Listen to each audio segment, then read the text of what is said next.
Bonsoir, bonsoir à tous. Bonsoir Carmen. Bonsoir Marie-Laure, bonsoir Anne, à tous. Anne-Laure. Anne-Laure. Tu l'as dit juste avant, mais c'est pas grave. C'est le live. Merci d'être là. Je suis ravie de vous accueillir ce soir. J'espère que vous avez passé une belle semaine et que vous accueillez ce week-end qui va être merveilleux. Alors ce soir, nous accueillons Carmen Perra. Carmen, je vais te présenter brièvement avant que tu le fasses toi-même. Donc tu es artiste, médium, coach spirituel. Tu vas nous présenter ce soir une conférence dont le titre est Dimension de lumière et quotidien, accéder à sa guidance en plein cœur du quotidien. Tu es autodidacte dans de nombreux domaines, guidé depuis toujours par une écoute intérieure qui au fil des années est devenue de plus en plus fine. Et cette guidance te permet d'accompagner de plusieurs façons les personnes, le but étant de permettre à tout un chacun de vivre cette vie en contact avec sa dimension de lumière. Et donc c'est de cette dimension de lumière dont tu vas nous parler ce soir. Et quand on a préparé cette conférence ensemble, tu m'as dit, c'est-à-dire l'utiliser, cette dimension, utiliser le quotidien comme support initiatique pour incarner cette lumière et non plus la chercher à l'extérieur de soi. Alors c'est un sujet qui bien sûr vous intéresse, m'intéresse, et sans plus attendre, voilà, s'il te plaît Carmen, est-ce que tu peux te présenter pour celles et ceux qui ne te connaissent pas? Et puis ensuite, continuer le déroulé de ta conférence. Avec plaisir, nous t'écoutons. Si vous avez des questions, bien sûr, dans le chat, n'hésitez pas et je me ferai une joie de les transmettre à Carmen, d'être votre relais, votre porte-parole. Et je nous souhaite à tous une très très belle soirée. À toi, Carmen, merci. Et merci Anne-Laure. Alors, me présenter, j'ai plus envie de vous partager finalement comment je suis arrivée là. Eh bien, dans les turbulences d'une vie assez compliquée dès le départ, et avec un questionnement qui a été un fil conducteur jusqu'à maintenant, c'est-à-dire quel est le sens de l'existence? Est-il possible que cette vie ne soit que ce que je vois d'elle? Ou est-ce que, à travers les événements, à travers ce qui se propose, quelque chose d'autre veut s'exprimer? Il y a un autre sens à celui que je vois en premier. Et comme ma vie n'avait pas trop de sens, c'est cela qui m'a guidée. Alors, je ne me suis pas rendu compte que j'étais vraiment accompagnée. Donc, j'ai vécu comme tout un chacun en poussant un peu des coudes, tendue, avec le sentiment qu'il y avait le monde à l'extérieur de moi avec tous ses dangers, qu'il y avait les autres à l'extérieur aussi, potentiellement dangereux pour moi. Et je ne sentais pas le sens véritable de cette existence dans des conditions pareilles. Donc, ce questionnement, quel est le sens de cette existence, a commencé à voir le jour à travers des dessins. Et aujourd'hui, pour faire court, j'accompagne à travers la médiumnie. Et cette médiumnie a la particularité de se traduire particulièrement par le dessin. Donc, je transcris par des mandalas la signature énergétique des personnes. Et au-delà de cette signature énergétique, je dirais la beauté intérieure des personnes, la dimension lumineuse. Et comme ça, je vais pouvoir tranquillement aller sur le sujet de ce soir, dimension de lumière et quotidien. Alors, Anne-Laure, si c'est OK pour toi, je vais poser une première question. J'aimerais savoir, comme ça, vous répondez succinctement, si pour vous c'est familier ce terme dimension de lumière et qu'est-ce que vous mettez derrière? Si c'est guide, si c'est voilà, dites-nous un petit peu. Et Anne-Laure, si tu as envie de participer, c'est bienvenu aussi. Alors avec plaisir, on va laisser déjà les personnes, bien sûr, c'est Oui, eux prioritaires, et avec bien plaisir, on va sûr. les laisser interagir et prendre le temps de cette écriture pour avoir un retour. Voilà. J'aime bien travailler comme ça. Alors ce soir, on est dans une conférence, mais elle est interactive parce que, bien entendu, ce qui se manifeste là exactement à cet instant est toujours en correspondance avec ce que chacun de nous a demandé à voir, a demandé à se souvenir. Donc on peut arriver avec une demande intellectuelle, une curiosité tout à fait naturelle. Et en fait, très très souvent, c'est un élan beaucoup plus profond qui nous donne rendez-vous à ce genre de rencontre. Moi, la première. Et c'est un prétexte que prennent les dimensions lumineuses en chacun de nous pour pouvoir se partager dans ce monde de matière. Tout à fait. Donc ça, c'est un exemple, mais voilà, on va parler du quotidien tout à l'heure. Alors Agnès dit le rayonnement. Ok. Nathalie répond la source. Marie-Hélène nous dit invisible divin. Monique, nous sommes des êtres de lumière. Sylvie qui nous dit les guides, les maîtres, l'énergie. Frédéric qui dit l'amour inconditionnel, guide, souveraine dans mon royaume. Voilà, tu peux peut-être reposer la question pour celles et ceux qui arrivent au fur et à mesure. Oui, d'accord. Voilà. Donc la question était qu'est-ce que vous évoque le terme dimension de lumière? Qu'est-ce que ça représente pour vous? Voilà, comme déjà quelques-uns ont exprimé, hein, énergie, être de lumière, guide. Voilà, dites un petit peu. Ça me permet aussi de ressentir ce qui est là et où est-ce qu'on peut aller pour que ce soit le plus nourrissant pour vous. Marie qui dit être de lumière égale nos guides. Voilà. Ok. Ok, ok. Bon, ben, de toute façon, voilà, s'il y a des choses, tu me diras, Oui, bien sûr. Anne-Laure. Hein, voilà. Donc, on va continuer parce que j'ai entendu donc guide, maître, vibration aussi.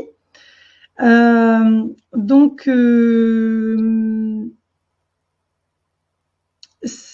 comment dire? Alors, ouais, je vais sentir déjà.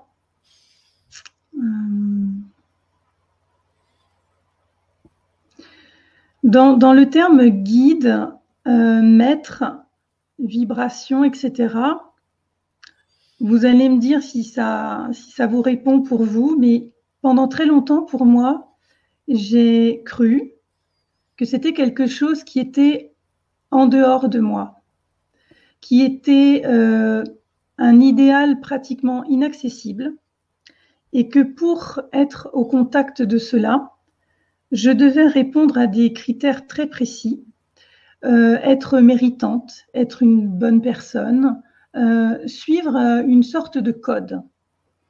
Et ce que je constate aujourd'hui, c'est que plus je me suis rencontrée dans mon humanité, c'est-à-dire dans ma vulnérabilité, dans mes errances, dans mes failles, en tant que personne qui vit des aventures sur la Terre, eh bien, plus en fait ces croyances se sont délitées. Et je constate aujourd'hui qu'il n'y a pas de si grande distance à parcourir pour être connecté directement à ces dimensions de lumière. Est-ce que vous avez conscience que vous êtes une dimension de lumière? Alors, le temps qu'ils répondent à cette question, je vais reprendre des réponses qui sont venues au pas. Voilà, même si Oui. effectivement, tu vois, ça vient naturellement. Camille qui dit l'amour des êtres de lumière qui nous guide. Sylvie qui dit une communication ultra hachée. Marie qui dit la dimension de lumière est notre origine inclue dans notre profondeur. Jacqueline qui répond à un état de paix ou de clarté. Voilà, ça vient alimenter, tu vois, la réponse à ta première question. Ok. Et Marie-Hélène qui dit donc par rapport à cette question, reconnecter à notre moi supérieur.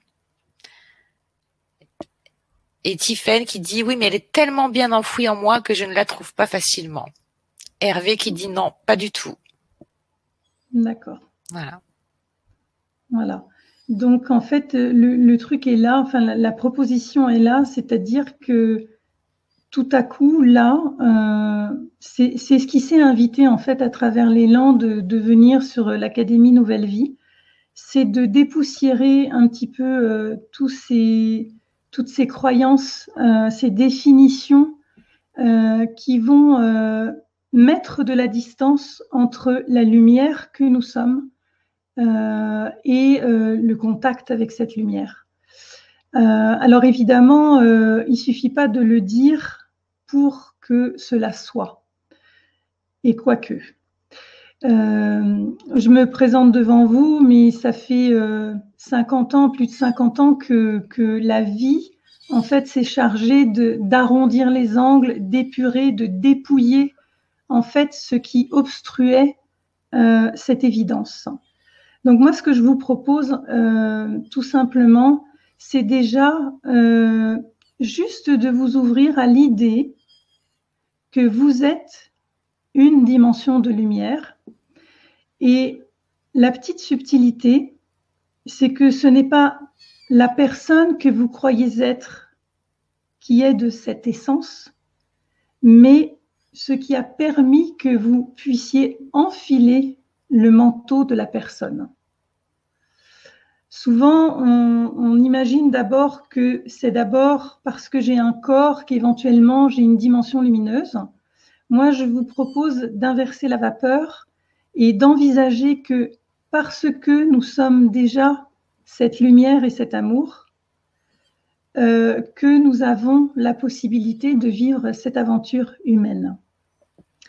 Et quand je parlais du quotidien, eh bien, il est le creuset dans lequel l'alchimie et la transformation se réalisent. Alors, dans ce parcours personnel de Carmen, j'ai rencontré des choses très dures, très difficiles, hein, de la violence. J'ai été placée, etc. Et dans cet inconfort et dans cette insupportable souffrance, il m'a été donné finalement d'avoir accès à d'autres espaces. Sinon, ça aurait été la mort. Et finalement, tout ce parcours, au lieu d'être un problème, est devenu une source inépuisable d'amour. C'est ce qui m'a permis en fait de réaliser à quel point nous sommes aimés et à quel point les interstices de ce monde sont maintenus en cohésion par cet amour. C'est ça que j'ai envie de partager. Et évidemment, ça ne s'est pas fait dans des temples zen, ça ne s'est pas fait dans une bulle protectrice, mais au contraire, là où je me sentais faible, là où j'avais des problèmes. Donc, je suis maman de 2 garçons, j'ai été mariée une première fois, j'ai divorcé. Et tout ce parcours, donc peut-être ça vous parle, parfois on est employé, parfois on pratique un métier. Et on pourrait se dire, oui, là c'est la vie ordinaire. Moi c'est ce que j'ai vécu en fait. Je me faisais suer et j'aspirais en fait à des choses merveilleuses, à des choses magnifiques, à des choses un peu magiques entre guillemets. Et je soupirais en fait après ces espaces sacrés, pendant que chaque fois que j'étais dans cette vie ordinaire, je me demandais comment j'allais faire pour m'intéresser à cette existence. Et finalement, plus j'ai plongé dans la profondeur de cette existence, donc par exemple, je vous donne un exemple, l'un de mes garçons était épileptique. Il a déclaré une épilepsie à l'âge de 3 ans. Et à ce moment-là, c'était un trou sans fond, c'est-à-dire que je ne vivais plus. Et pendant 10 ans, j'avais en permanence le besoin de répondre à ce problème. Et donc, en même temps, j'étais poussée à ne pas le laisser aller d'hôpital en hôpital et de prendre des médicaments comme on me le disait. Donc, intérieurement, il y a quelque chose vraiment une force puissante, une intuition qui m'a poussée à choisir carrément autre chose. Donc, nous sommes allés voir des thérapeutes, des médecines alternatives. Jérémy n'a jamais pris de médicaments à long terme. J'avais juste quelque chose pour calmer les crises en cas d'urgence. Sinon, on était sans filet comme ça. Et en fait, j'aurais pu me dire, et c'est ce que je me suis dit au départ, c'est l'enfer sur la terre, mon Dieu, mais qu'est-ce que j'ai fait? Pourquoi ceci m'arrive? J'ai vraiment pas de chance. Donc, il y avait un espace de moi qui pensait comme ça. Et puis, tout au fond, il y avait autre chose qui me poussait dans cette voie qui disait c'est possible de guérir Jérémy. Il y a une issue à cette situation.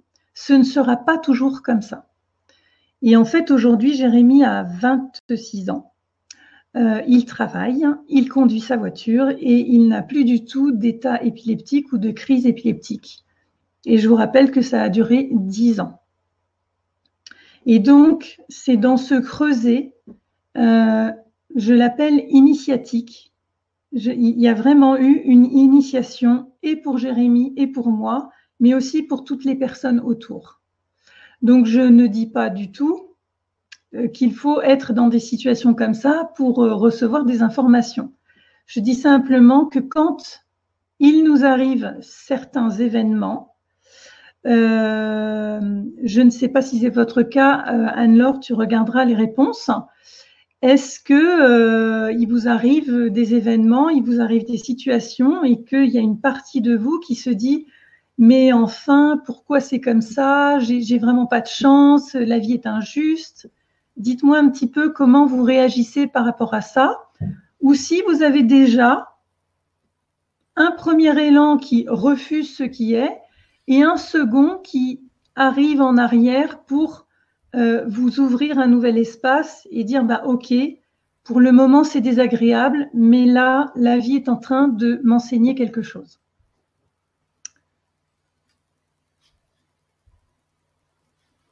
Alors on attend quelques secondes pour les réponses. Voilà. Alors donc à l'époque je n'étais pas aussi branchée qu'aujourd'hui, mais il y avait déjà cette dimension de lumière ici, dans cette personne, Carmen, qui déjà me soufflait dans quelle direction aller.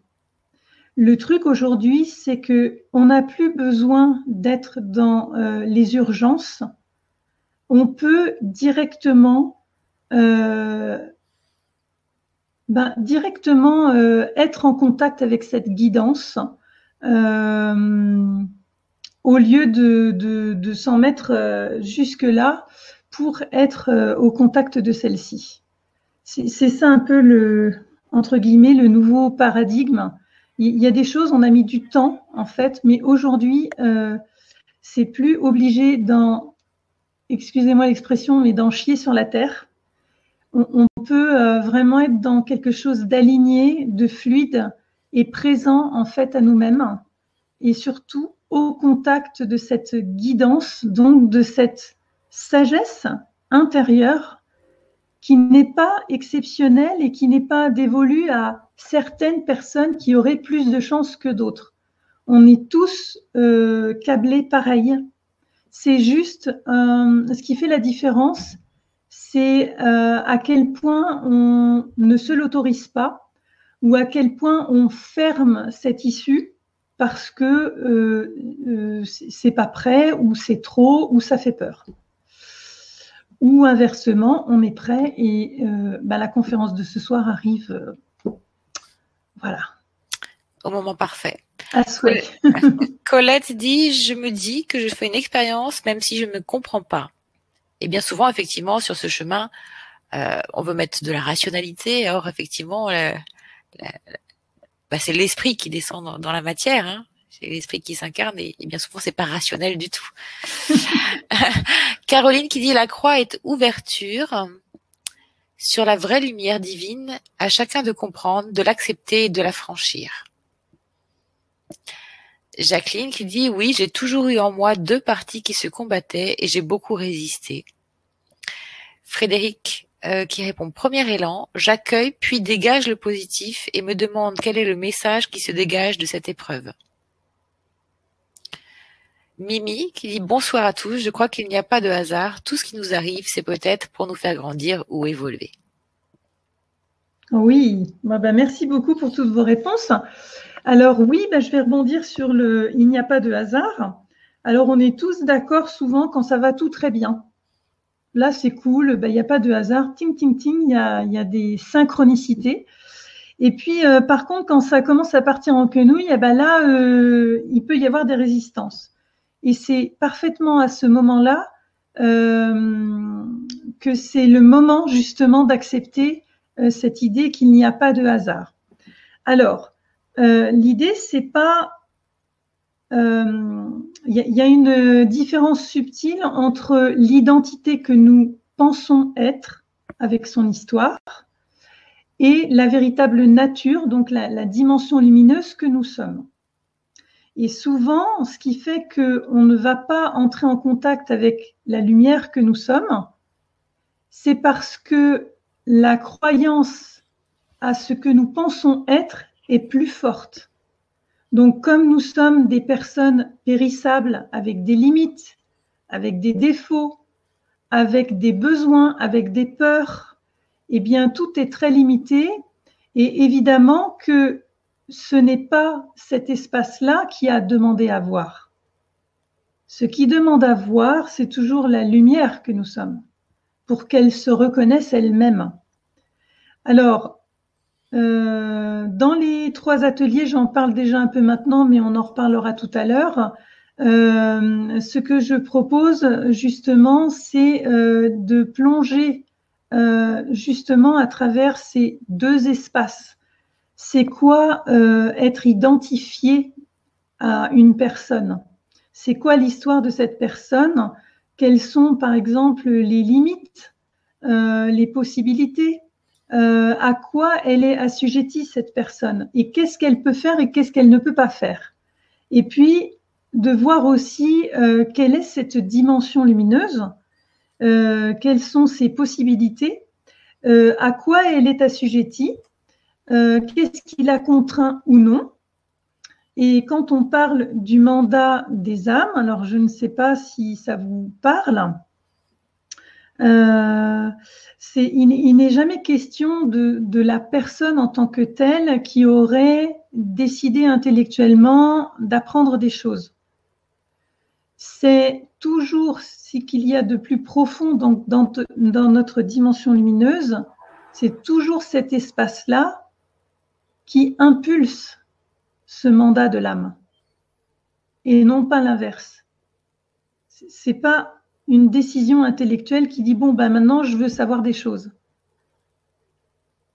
Donc en fait tout ce que nous sommes voués à vivre quelque part ne vient pas de se produire à l'instant. Nous en constatons les effets, mais la source ne vient pas de cet instant précis. Elle est toujours en amont, dans le sens qu'est-ce que je demande en profondeur à voir? Quel est l'élan de cette dimension lumineuse? Qu'est-ce que ça vous fait d'entendre tout ça? Dites-moi un petit peu. Donc, dans les ateliers, donc dans le premier atelier, on va vraiment être sur ces 2 aspects parce que, en quelque sorte, c'est un petit peu jouer à un jeu dont on ne comprend pas les règles. Si on est en train de vivre les choses à partir de la personne, ça va pas du tout donner les mêmes résultats que si on est connecté en fait à cette dimension de lumière, parce que cette dimension de lumière, c'est une puissance infinie dont nous disposons. Et en fait, vous l'utilisez à chaque instant. Sauf que quand elle est utilisée sans conscience, dans l'ignorance, ça ne l'empêche pas de fonctionner.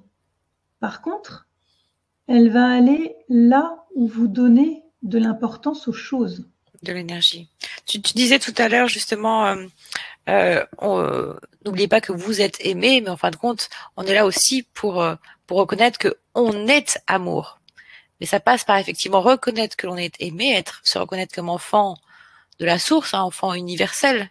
On est tous frères et sœurs. Ça fait un peu bizarre de dire ça, mais c'est les enfants de la terre. Hein.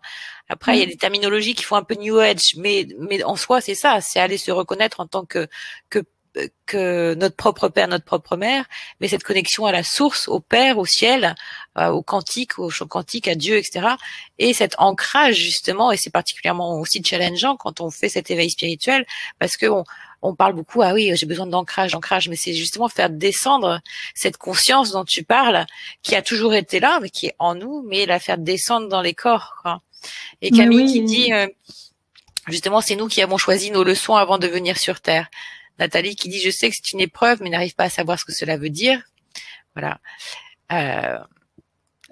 Caroline qui dit, j'ai un nœud qui dure depuis 10 ans et je ne sais pas pourquoi. Voilà. Et des commentaires positifs justement qui te remercient. Donc Pierre qui dit, je suis tout à fait en adéquation avec ce que vous dites. Vous touchez aussi à l'incarnation.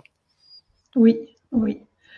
En fait, le truc, il est là, c'est que l'instinct on est dans un monde de dualité. Il y a toujours une chose et son opposé. Donc, la spiritualité est opposée à la matière, on va dire. Le quotidien à l'invisible. La matérialité à l'invisible, c'est pressenti comme ça.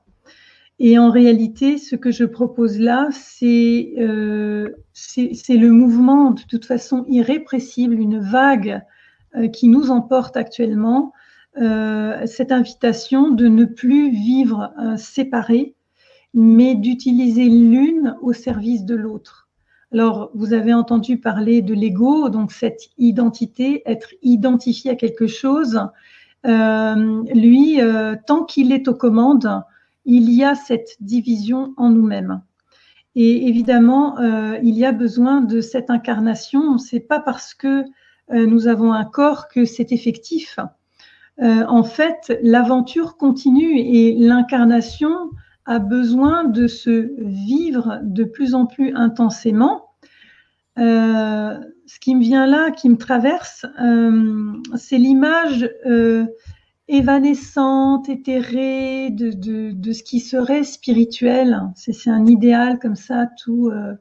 Et en fait, pour le vivre, quand la lumière commence à s'incarner, je peux vous assurer que c'est une grande densité et que ce fameux terme d'ancrage là, il prend tout son sens. C'est pas du tout quelque chose de lourd au sens du plomb, mais une densité, c'est-à-dire une présence, et c'est quelque chose qui un socle. Donc ça, c'était une petite virgule, une petite parenthèse. J'ai pas mal d'infos qui arrivent. Alors, sachez que je prépare pas vraiment les conférences dans le sens d'intellectualiser les choses. Je laisse en fait le fil du vivant se dérouler au fur et à mesure. Donc ce soir, j'avais juste le thème et je laisse en fait ce qui a besoin de s'exprimer venir. Et ce qui m'est dit aussi là, c'est que si vous l'entendez, c'est que c'est déjà en vous. Vous n'apprenez rien en fait. C'est un souvenir qui se rappelle à vous. Une souvenance, tout à fait. Je vais prendre un commentaire de Noom qui dit « ok pour le pressenti, mais on sait bien que le ternaire gouverne les choses, un pôle plus et moins. Si on ne les raccorde pas, il ne se passe rien. Il est nécessaire d'avoir le lien pour que l'ampoule s'allume. Ce lien est le troisième élément. Oui, oui. Et ça demande en fait de bousculer justement cette dualité et d'envisager les choses d'une façon séparée. Donc, au cœur du quotidien, et bien souvent, je demande à ces dimensions de lumière en moi, donc guide, maître, etc. C'est une façon qu'on a de parler, mais là aussi, je dépoussière un peu tout ça. À vous de ressentir ce que ça va vous faire. Je ne dis pas que j'ai raison, entre guillemets. C'est un vécu, une proposition, et à chacun de ressentir si c'est en adéquation avec lui ou pas. Les guides et maîtres, pendant très longtemps, j'ai eu beaucoup de défiance, de doute à m'ouvrir en fait à cet espace, puisque le vécu humain avait été très chaotique. Je faisais déjà pas confiance aux êtres les plus proches qui étaient autour de moi. Donc aller m'en remettre à des hiérarchies et des trucs qui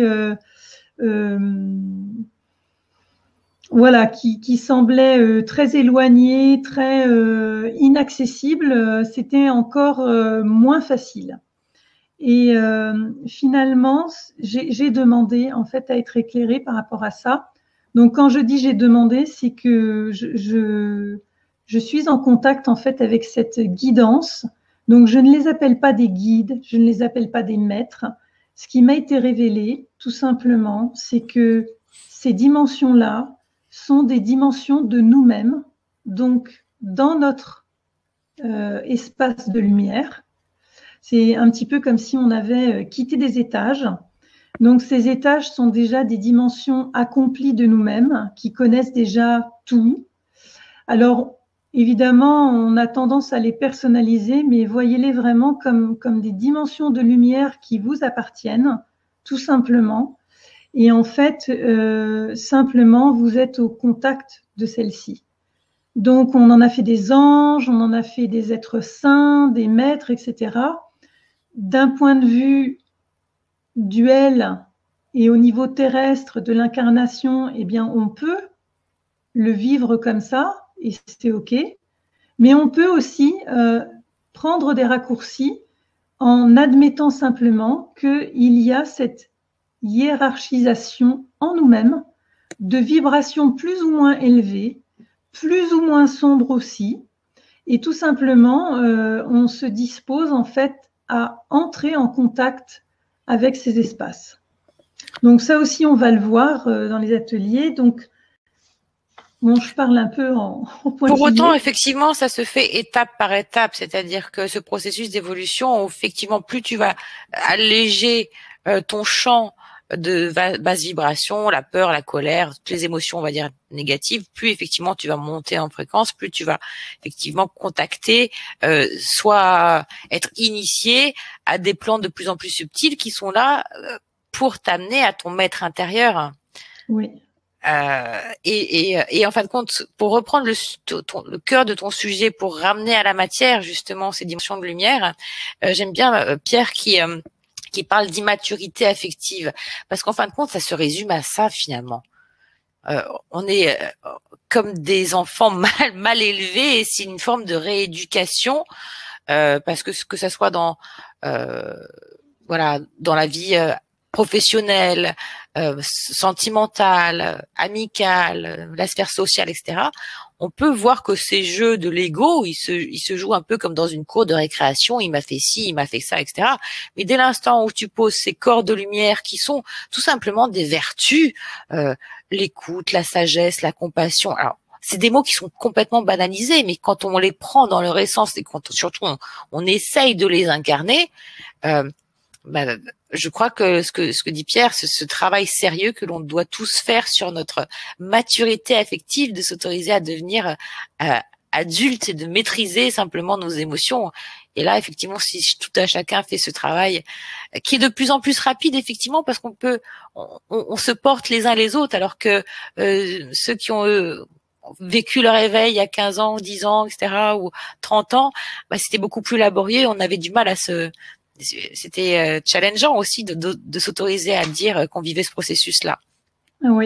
Mais là, il y a toutes ces portes, ces accélérations du temps qui le permettent. Merci à Pierre de cette. Oui, merci. Et pour aller dans ce sens, il y a aussi cette notion de se responsabiliser. Nous sommes dépositaires d'une grande puissance et on en est là. On est à cet endroit où c'est le temps maintenant de se responsabiliser. Se responsabiliser n'a aucun rapport avec la culpabilité d'être coupable de quelque chose. On est vraiment dans je suis aux commandes de ma vie, non pas à partir du petit jeu, mais à partir de ce qu'il y a de plus grand en soi. Et évidemment, c'est en ça que ce quotidien, cette vie ordinaire est le creuset initiatique, parce que c'est là que la vie vient jour après jour, cette vie quotidienne ordinaire vient vraiment éroder, enlever, effriter la gangue qui cache en fait le joyau que nous sommes.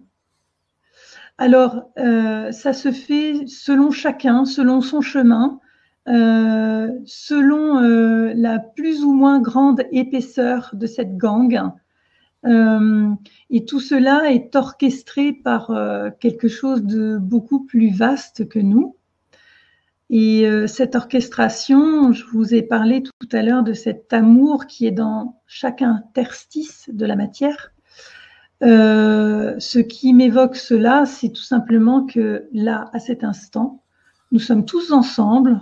Il y en a qui parlent, il y en a qui écoutent, il y en a qui écrivent. Et à aucun moment, il n'y a nécessité pour nous de nous occuper des milliards de cellules qui sont dans chacun de nos corps en train de faire tout ce qu'elles sont en train de faire.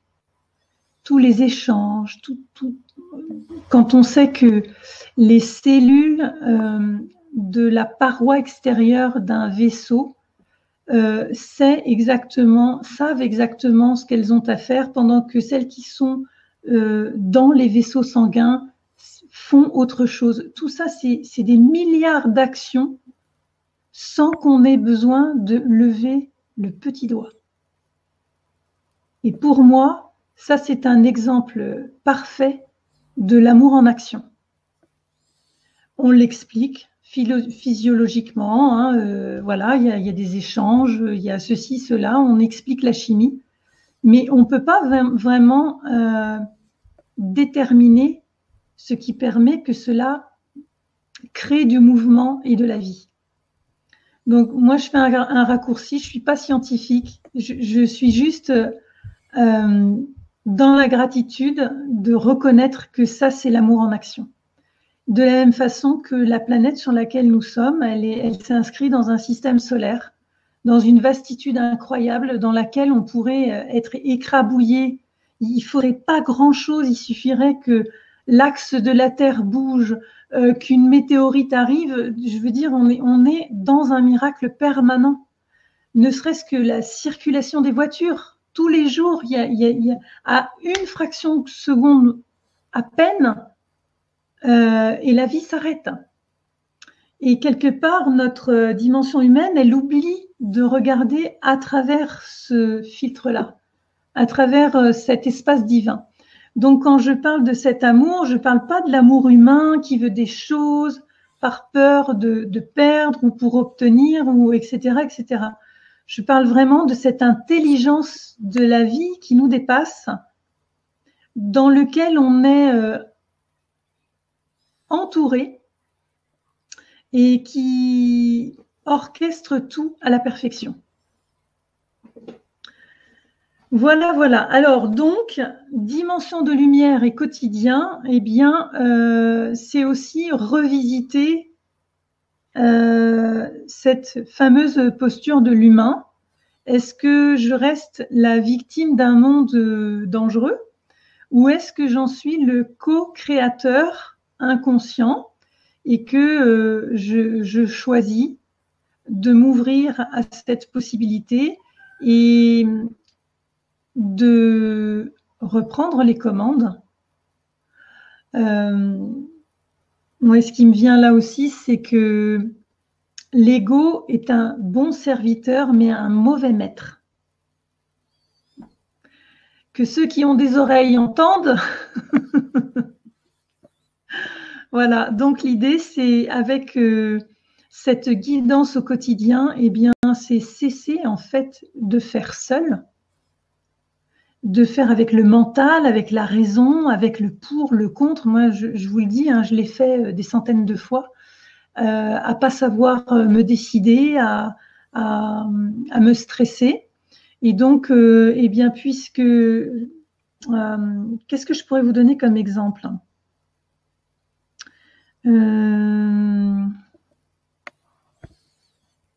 Tous les jours, en fait, je prends un cahier.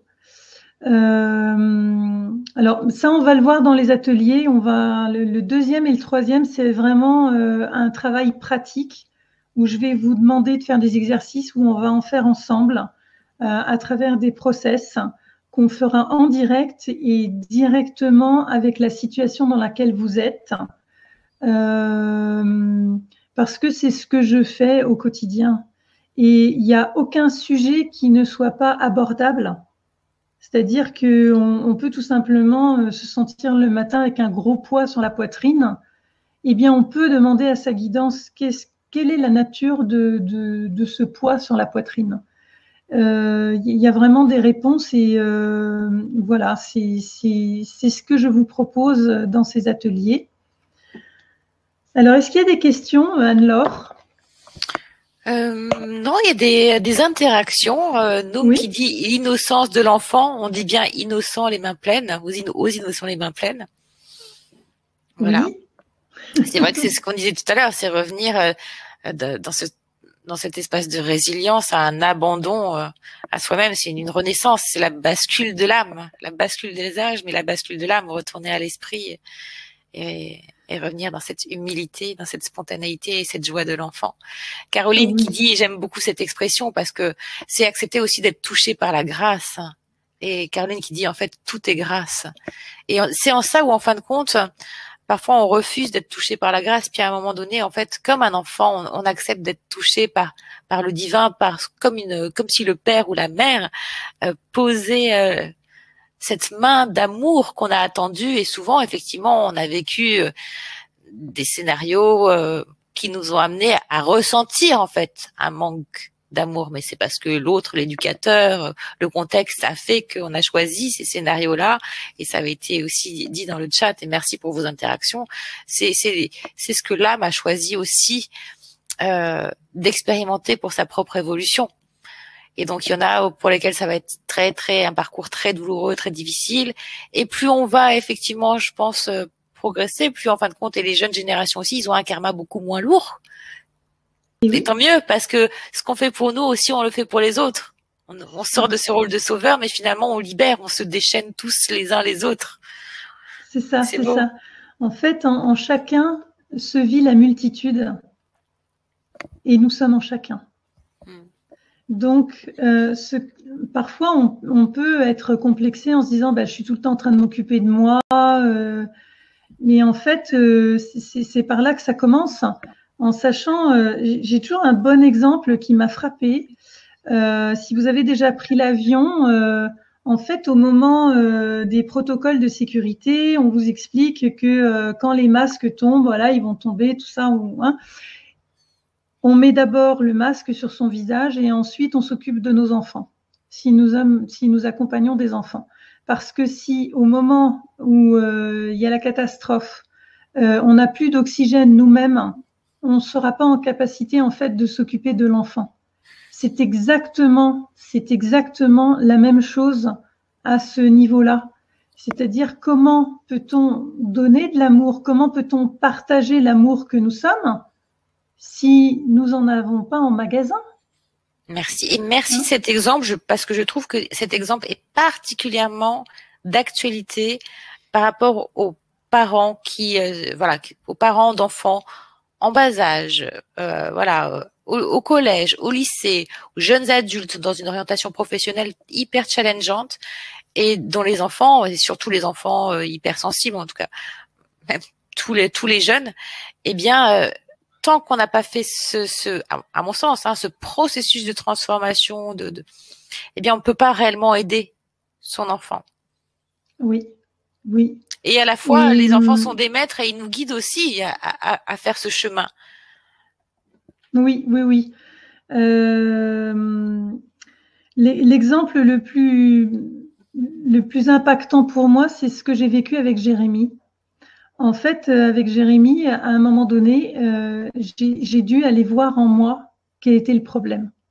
En fait, j'avais jamais été voir de psychologue.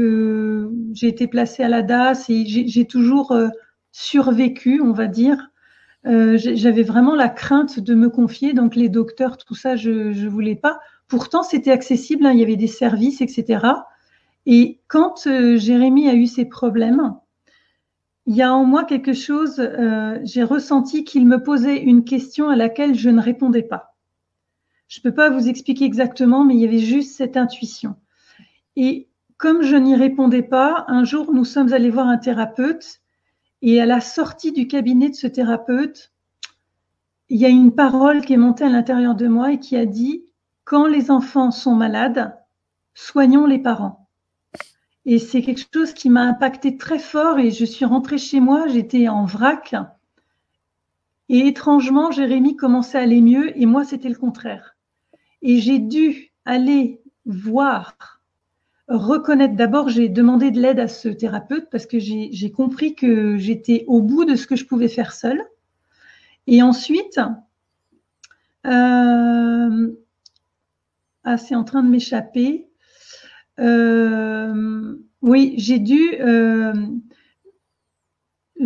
reconnaître la part de moi qui nourrissait la relation mère-enfant dans la maladie, dans le mal à dit, quelque chose qui n'est pas dit. Donc, comme je n'avais pas résolu toute la souffrance, je mettais un gros mouchoir sur ma souffrance. Je ne voulais pas voir, j'avais peur d'aimer parce que j'avais peur de perdre. Enfin bref, ça a été une révélation. Alors évidemment, ça a créé un tsunami. Et pendant plus d'une semaine, j'étais en vrac. Je ne pouvais pas en parler. J'étais en colère. Je me sentais coupable. Je me sentais minable. Et j'avais l'impression que j'avais tout raté. Et une fois que j'ai plongé et que j'ai commencé à dire, bah ok, c'est ça qui s'est passé, Carmen. C'est ça. Et ben petit à petit, j'ai commencé à moi retrouver mon axe. Et en fait, Jérémy, j'ai pu l'accompagner du bon endroit de moi-même. Et c'est comme ça, en fait, que chacun a pu trouver sa place.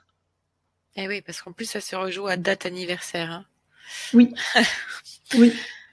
Afatomo Dolfia qui dit « Je me permets, il faut bien travailler sur écouter ses ressentis selon telle ou telle situation, la paix intérieure de l'intérieur vers l'extérieur. » Oui, souvent, ça passe par un processus de pardon à l'autre et à soi, parce qu'on rencontre que soi-même à travers l'autre. Et c'est vrai que c'est...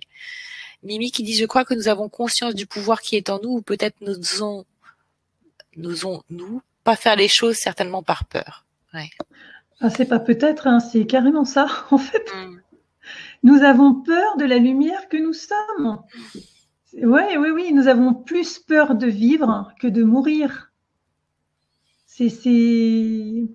Voilà.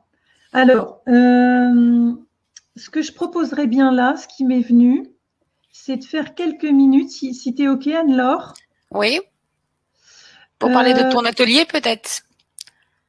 Oui, où tu mets peut-être déjà les liens pour que les gens regardent. Voilà, que tu parles effectivement en détail Alors, OK. des 3 dates. Et après, ce que j'avais envie, là, ce qui est venu, c'est de vous faire ressentir, pour que vous sentiez là, parce que là, tout ça, c'est du blabla, Hein. Donc, Parfait. le plus important, c'est que vous puissiez sentir. Donc, avant qu'on termine, j'ai envie de… Ça sera parfait pour terminer et pour intégrer. Donc là, tu nous donnes un prémisse de ce que tu vas nous partager pendant cet atelier. Ouais, alors là, j'ai pris des notes. Hein. Donc, ces ateliers. Voilà, donc il va y en avoir 3. Alors, pourquoi 3 ? Eh bien, parce qu'il faut du temps quand même un petit peu pour intégrer les choses, pour se familiariser, en sachant que ça ne veut pas dire qu'au bout des 3, vous allez savoir faire… je ne vous propose pas du tout la formule magique du 3 secondes et c'est fini, on ne fait pas. Non, ça demande un engagement, ça demande une implication. Donc, vous allez avoir des choses à accomplir par vous-même. Donc, le premier atelier, et c'est toujours sur un mode interactif. Donc, il va y avoir toujours une méditation spontanée. On va en faire une là tout de suite, hein, qui ne sera pas très longue, mais voilà, ça va vous donner déjà un avant-goût. Et ce qu'on va regarder en particulier sur le premier atelier, c'est quoi la guidance ? Qu'est-ce que… Alors, il faut que je mette mes lunettes là.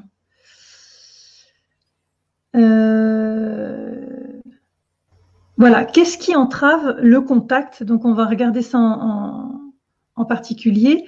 Et surtout, je vais vraiment mettre l'accent sur cette dimension humaine, cette identité. C'est vraiment quelles sont ses limites, à quoi elle est assujettie, et puis cette dimension de lumière, en sachant que les deux cohabitent. Être humain, la dimension de l'être, dimension de lumière, humain, c'est l'identité. Donc, c'est vraiment ensemble, mais de regarder en particulier et comment repérer quand je suis dans l'un ou dans l'une ou dans l'autre. Parce que si je suis dans la dimension humaine avec les croyances, les définitions limitantes, c'est pas du tout la même chose que quand je suis au contact. Vous allez le vivre maintenant, vous allez le sentir. Voilà, alors ça c'est le premier atelier et c'est le 28 septembre. 28 septembre à 20h. Ah, c'est 20h. Moi, j'avais noté 20h30. Donc, non, merci, les ateliers sont à 20h. Les 3 ateliers sont à 20h. Vaut mieux que je le sache parce que si je suis pas là… Mais je t'aurais prévenu en t'envoyant le lien, bien sûr. Voilà. Préciser. Le deuxième atelier, là, je vous demanderai, mais même pour le premier, d'avoir papier, crayon. Faut vraiment être en mode pas dérangé, avoir de quoi boire parce que voilà, il y a des énergies qui bougent pas mal. Donc, c'est bien de pouvoir faire circuler tout ça. Donc, la pratique de la guidance. Donc, on va être en exercice pratique en direct. Donc, on va regarder aussi l'aspect, quand est-ce que vous pouvez l'utiliser, les prérequis, donc les écueils, les comment, voilà. On va voir tout ça et on va commencer à initier une pratique. Quand je dis commencer à initier une pratique, c'est que ensuite le deuxième atelier qui va aussi être dans la pratique. Alors donc celui-là, le deuxième, ça va être le 8 octobre. 8 octobre à 20h. Voilà. Et le troisième, je vais vous avoir demandé à faire quelque chose dans le courant de votre existence. Et je vous rappelle que c'est toujours par rapport à ce que vous vivez vous. On n'est pas dans la théorie, on n'est pas… si c'est une relation, alors tous les sujets sont abordables. Hein. Il y a les finances, il y a l'amour, il y a la relation, enfant-parent, etc., etc. Il n'y a pas de limite à cela. Hein. Donc, c'est toujours à partir de ce que vous êtes en train de vivre. Donc, on n'est pas dans la théorie. Et là, je vous aurai donné à la fin du deuxième atelier des indications pour pratiquer dans votre quotidien. Donc, on regardera ensemble ce que… Peut-être je vous demanderai, mais ça on le verra à ce moment-là en détail, de m'envoyer des choses que vous aurez vécues. Donc, ça va être une suite, un suivi. Et puis, répondre à vos questions et regarder la reliance et cohérence avec votre quotidien. Donc, faire toujours un lien, parce que l'idée, c'est pas d'emmagasiner de nouvelles informations. Là, c'est de quitter les connaissances pour vivre la connaissance immédiate et directe. Et cette connaissance immédiate et directe, vous l'avez déjà. Il suffit simplement de la pratiquer et c'est ce qu'on va faire ensemble.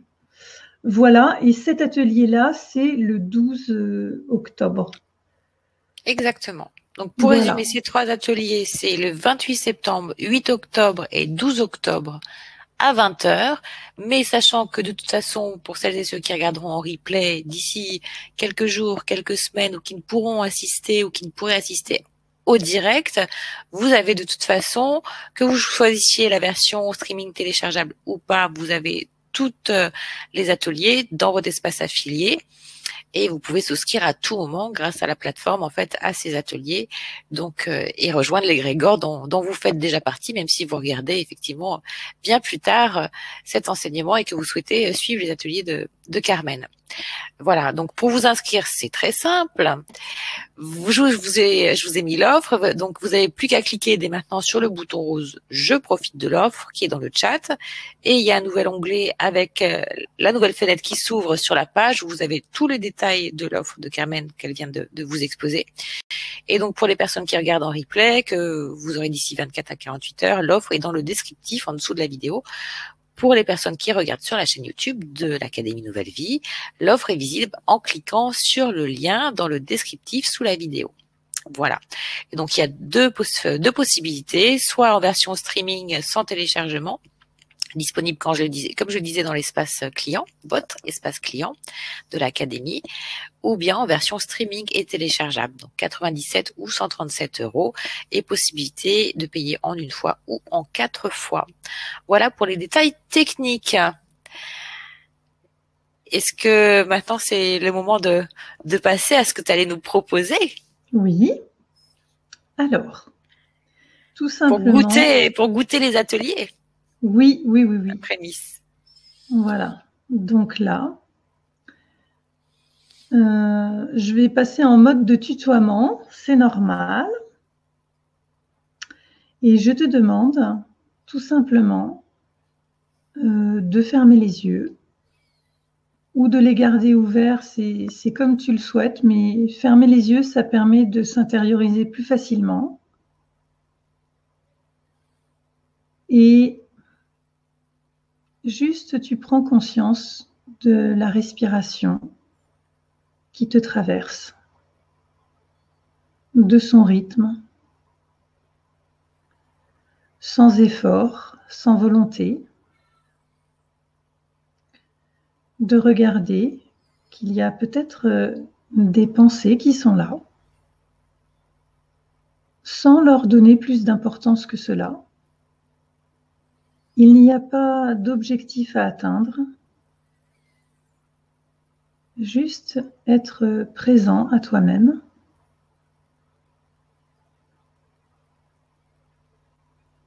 Et tu allonges simplement cette respiration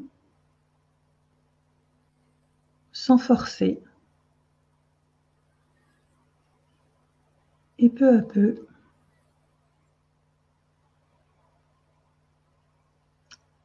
tu descends. Tu te poses au fond de toi. Tu te déposes.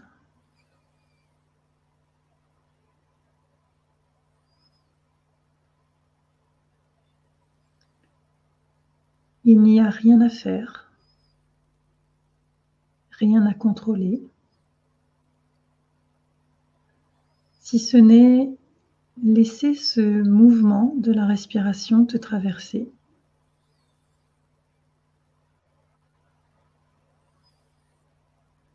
Et ressentir à quel point, en cet espace-là, en quelques secondes,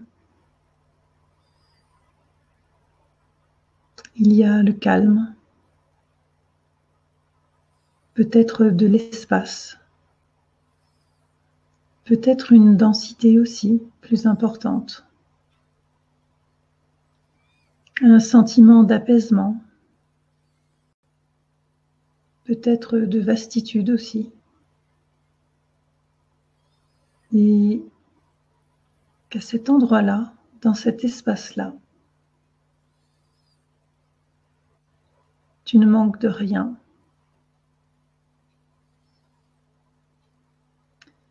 Et que cela pourrait durer indéfiniment,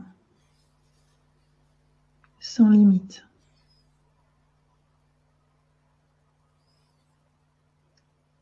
Qu'à chaque inspire, tu es nourri de la meilleure façon qui soit.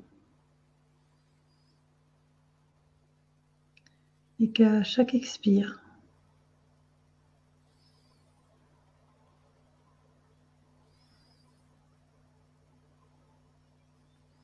eh bien, se détend encore un peu plus tout cet espace.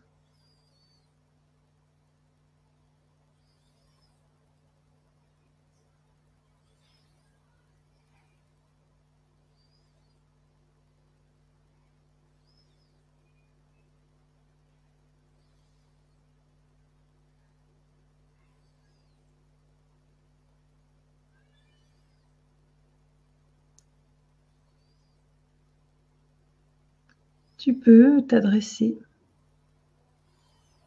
et remercier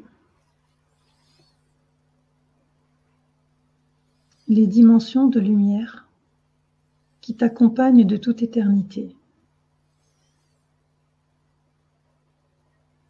Les remercier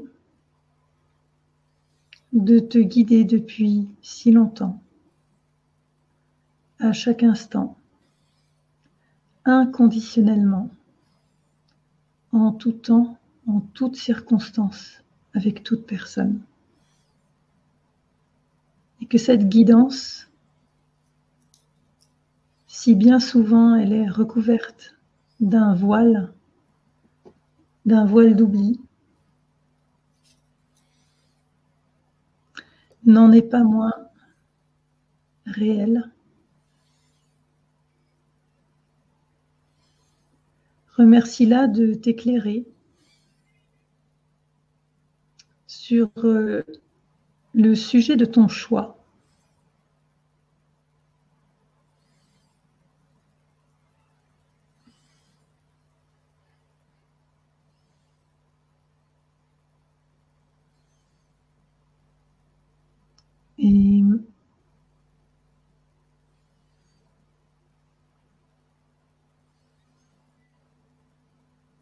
Et simplement,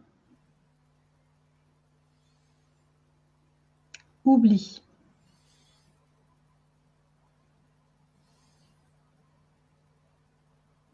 Et si à nouveau, il y a questionnement sur ce sujet, remercie pour l'éclaircissement et demande à voir, demande à éclairer, que te soit éclairé ce que tu souhaites voir.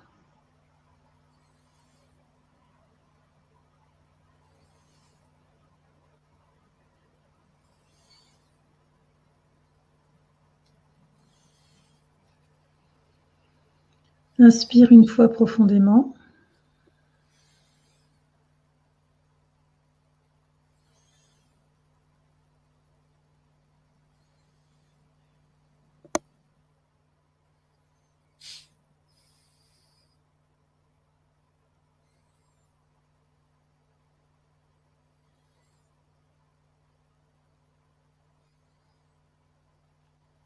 Et quand c'est OK pour toi, reprends contact avec ton corps physique, la pièce où tu te trouves. Laisse les paupières se rouvrir.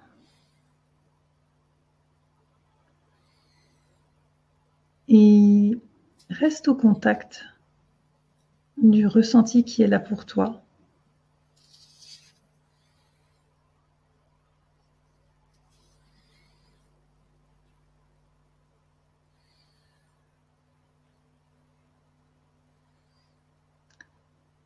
Et si on a encore un petit peu de temps, Anne-Laure, juste vous mettez un mot sur votre ressenti de maintenant.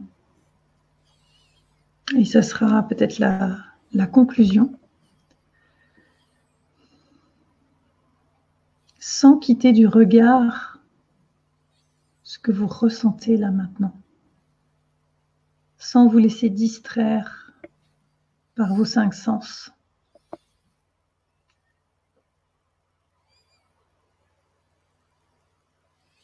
Envolée de papillons,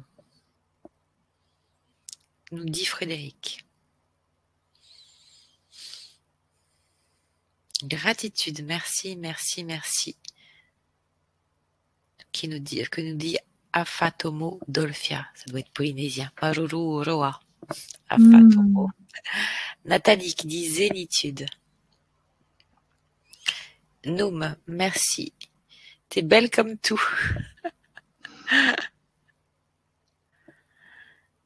Hervé qui dit j'ai eu la réponse à ma question. Yes! Yes! Je serais bien curieuse de savoir c'était quoi cette question. Daniel qui dit merci Carmen. Caroline qui dit la paix. Valérie légère. Marie qui dit merci.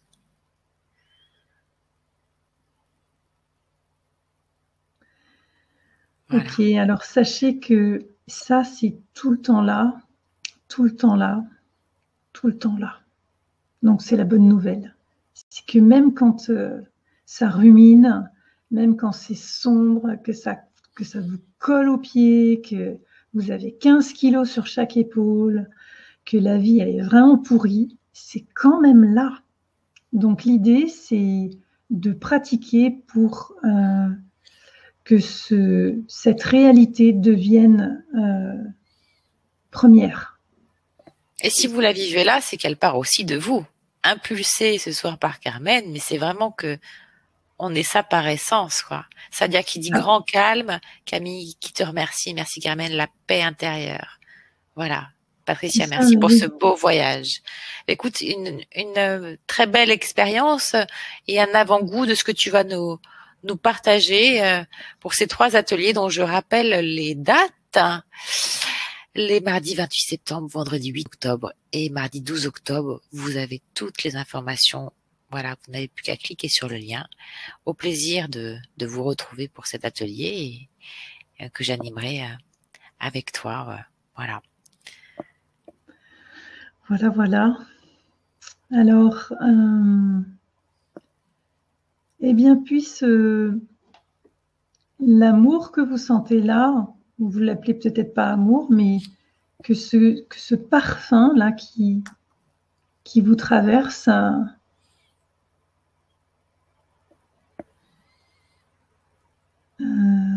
s'épanouisse au contact de votre présence. Présence à vous-même parce que oui, c'est toujours là parce que c'est ce que vous êtes de toute éternité. C'est ce que nous sommes de toute éternité.